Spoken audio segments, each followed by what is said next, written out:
I've reopened the map that I created earlier on, and I now want to add some content, the video that I've created, and put it into each of the map pins that are on my map.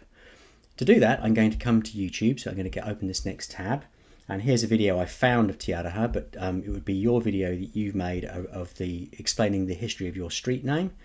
And I'm going to click on the share icon here, and this is the link we want here, so I'm going to click on copy, and I've now finished with YouTube, so I'm going to come back to my map, and I'm going to click on the map pin that I want to insert the content into, so I'm going to click on this one.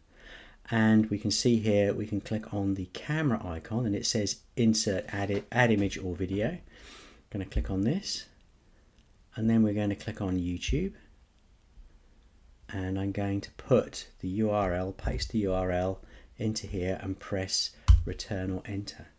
There we go, that's the video I want. Click on that and then click on the insert button, and the video will be put into the map pin. And this is what you're going to do for each of the elements in your video. So this is my tour, I'd end up with 3 videos in each of those map pins. And once we're happy with that, we just click on save and then just click close. And that's how you add content into a map pin.